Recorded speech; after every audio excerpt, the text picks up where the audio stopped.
Ya, assalamualaikum warahmatullahi wabarakatuh. Pada video ini saya akan menjelaskan materi tentang geometri analitik. Materi geometri analitik yang akan saya jelaskan ini nanti materinya adalah elips. Kita akan mencari dulu bagaimana menemukan sebuah persamaan elips. Oke. Misalkan saya punya sebuah elips dengan pusat O di 0,0 ya, seperti ini. Ya, gambarnya ada di sebelah sini ya. 0,0, dia menyinggung sumbu X ya di A,0 dan min A,0 serta menyinggung di sumbu Y 0,B dan 0,min B. Misalkan fokus elips adalah F1 dan F2, di mana F1 ini koordinatnya adalah min C,0 dan F2 itu koordinatnya adalah C,0. Oke. Sekarang kita ambil titik sembarang di elips ini. Misalkan titik itu kita sebut titik P dengan koordinat X, Y ya.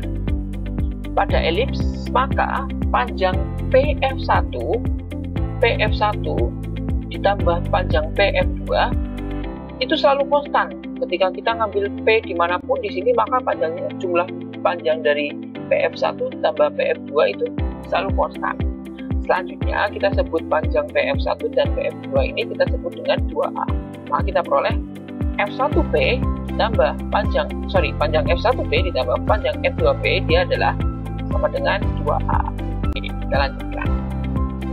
Kita lihat segitiga DMF1. Segitiga ini merupakan segitiga yang siku-siku ya. Oke. Maka kita peroleh A kuadrat ditambah A kuadrat sama dengan B kuadrat, ini kan B kuadrat ya, ditambah C kuadrat A kuadrat sama dengan B kuadrat ditambah C kuadrat, karena ini panjangnya C. Oke, atau kita bisa tulis A kuadrat dikurangi C kuadrat sama dengan B kuadrat. Oke, panjang F1P ditambah panjang F2P tadi setara dengan 2A ya. Oke. Si panjang F1P ketika Anda menggunakan rumus jarak, pasti Anda tahu ya rumus jaraknya. Akar dari X dikurangi min C kuadrat ditambah Y kurangi 0 kuadrat. Kemudian ditambah dengan panjang F2P itu adalah X dikurangi C kuadrat ditambah Y kurangi 0 kuadrat. Ini sama dengan 2A. Kita olah ini dan ini ya. Kemudian kita peroleh seperti ini. Oke, mungkin Anda bisa pause video ini, misalkan untuk membaca bagian ini. Kemudian 2A-nya, yang sebelah sini, ya X min C ini saya pindahkan ke ruas kanan. Tetapi penulisan saya 2A dan si ini, min ini, saya letakkan di sebelah. Sama dengan ini ya, yang ruas kanan. Oke, kita peroleh bentuk seperti ini ya, karena ini bisa kita kuadratkan, ruas kiri kita kuadratkan, ruas kanan kita kuadratkan. Oke, yang ruas kiri kita gunakan aturan perkalian ya, perkalian aljabar. Kita peroleh bentuk seperti ini, panjangnya seperti ini ya, dari mana Anda bisa baca sendiri, Anda bisa telah sendiri ya. Sama dengan ini akarnya hilang ya, sebelah sini. Oke, ini kita kelompokkan yang sama-sama ya. Dia sama-sama memiliki min 2x hingga x kuadrat, sama-sama x kuadrat di ruas kiri dan kanan, c kuadrat di ruas kiri dan kanan ada, y kuadrat di ruas kiri dan kanan ada. Maka ini sama ini bisa kita hapus karena di ruas kiri juga ada ya. Oke, min 2cx kita pindahkan ruas ke kanan, atau yang 2cx ini pindah ruas ke sini, maka kita peroleh si ini jadi min 4cx, kemudian si ini yang panjang ini kita pindahkan ruas kanan jadi 4a ini. Dia sama-sama memiliki angka 4, kita coret 4-4-nya ini, maka kita peroleh seperti ini. Oke, kita lanjutkan ya. Nah, bentuk seperti ini kita kuadratkan ruas kiri dan ruas kanan. Ruas kiri kita kuadratkan jadi sama dengan menggunakan aljabar, perkalian aljabar, maka kita peroleh seperti ini. Yang ini tinggal A kuadrat dan ini akarnya hilang. Oke, kita bentuk seperti ini. Oke, dia sama-sama memiliki A kuadrat ya. A kuadrat ini kita bisa lepaskan sini ya. Oke. Kemudian bukan A kuadratnya kita lepaskan, A kuadratnya kita kalikan justru ke sini. Oke, ke sebelah sini, maka kita peroleh bentuk seperti ini. Oke. Kemudian si min 2A kuadrat CX kita pindahkan ruas ke sebelah sana. Sebelum itu kita coleti dulu warna yang sama-sama dulu. Oh, ini sama ini sama nih. Sama ini sama nih. Kemudian ada lagi? Tidak ada ya. Sudah tidak ada, maka bentuknya tinggal seperti ini ya. Kemudian si A kuadrat C kuadrat kita pindahkan ruas kiri, sedangkan C kuadrat X kuadrat kita pindahkan ruas kanan. Kita peroleh bentuk seperti ini ya. Ini X kuadratnya kita bisa keluarkan, faktorkan seperti itu, A kuadrat min C kuadrat. Yang ini A kuadrat bisa kita keluarkan sehingga kita peroleh A kuadrat min C kuadrat. A kuadrat min C kuadrat tadi nilainya adalah setara dengan B kuadrat. Ketika Anda buka misalkan di slide sebelumnya, itu dia adalah setara dengan B kuadrat. Maka nilai ini sama dengan A kuadrat B kuadrat sama dengan B kuadrat X kuadrat ditambah A kuadrat C kuadrat. Kita kalikan, kita bagi dengan A kuadrat B kuadrat, maka ruas ini 1, yang ini tinggal X kuadrat per A kuadrat, yang ini tinggal Y kuadrat per B kuadrat. Kita ubah susunan letaknya, jadi X kuadrat plus A kuadrat di sebelah kiri ditambah Y kuadrat plus B kuadrat sama dengan 1. Ini adalah bentuk umum dari persamaan elips. Kalau kita telah lebih lanjut, tadi gambar kita kan elipsnya itu sumbu mayornya adalah sumbu X. Kalau sumbu mayornya adalah sumbu Y, nanti Anda cari sendiri dengan perhitungan yang hampir serupa, maka dapat kita nyatakan juga X kuadrat per A kuadrat ditambah Y kuadrat per B kuadrat sama dengan 1 untuk sumbu mayor yang Y. Makanya ini menjadi bentuk umum di berbagai sumbu mayor manapun. Tinggal mana yang lebih panjang. Oke, misalkan kita punya contoh.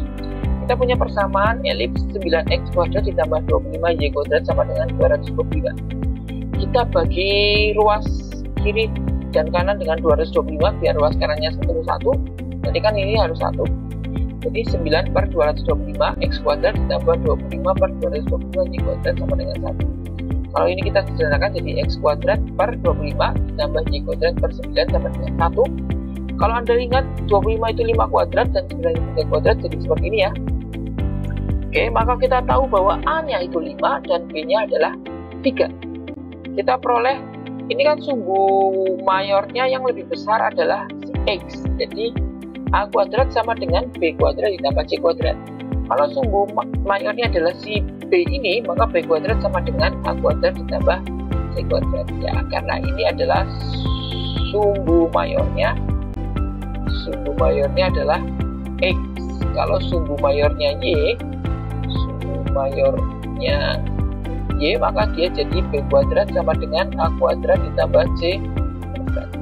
Oke, A kuadrat ditambah sama dengan B kuadrat tambah C kuadrat, maka C kuadrat itu sama dengan A kuadrat dikurangi B kuadrat.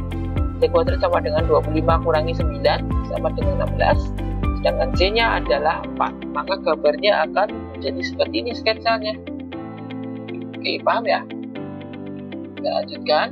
Kalau Anda mungkin masih kurang jelas, Anda bisa pause videonya, baca dulu ya.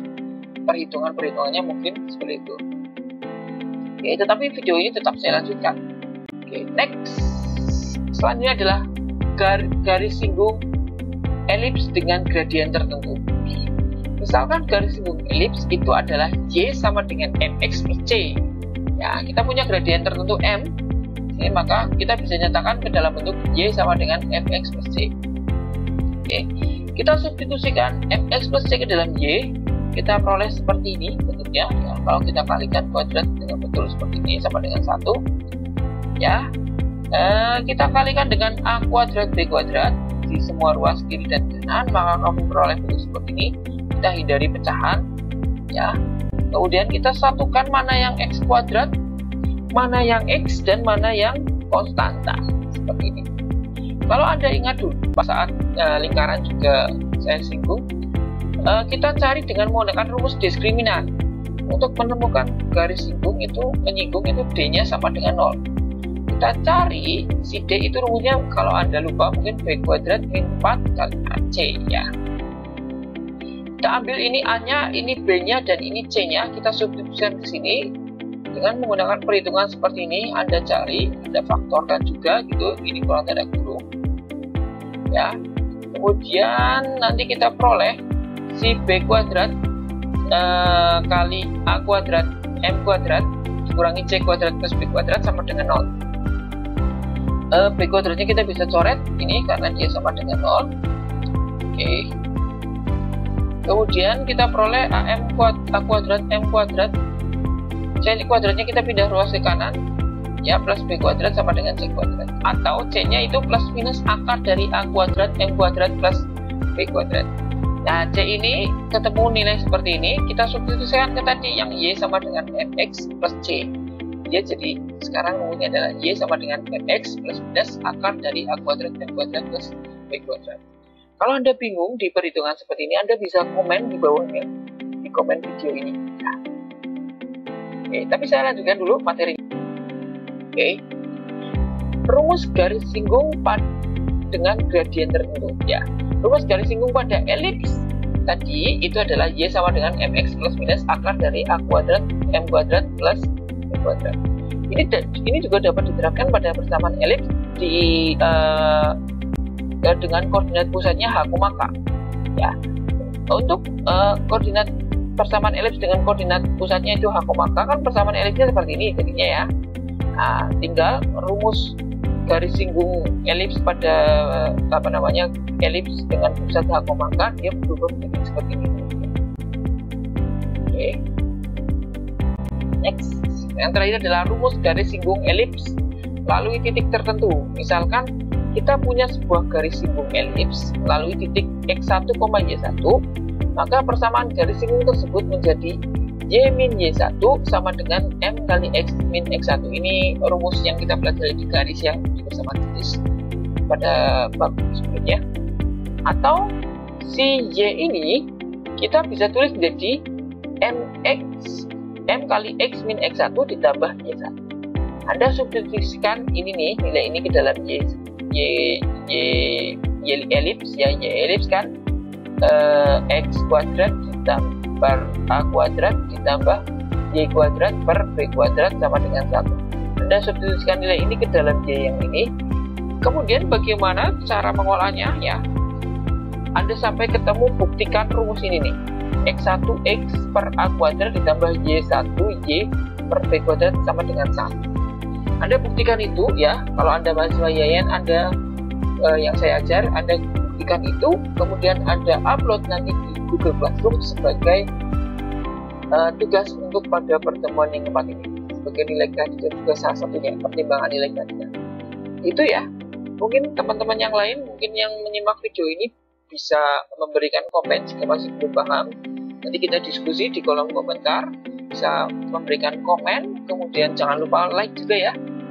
Kalau video ini bermanfaat, silahkan Anda juga share, dan jangan lupa yang paling penting adalah subscribe channel Muhammad Azmi. Untuk materi ini cukup sekian ya. Terima kasih. Assalamualaikum warahmatullahi wabarakatuh.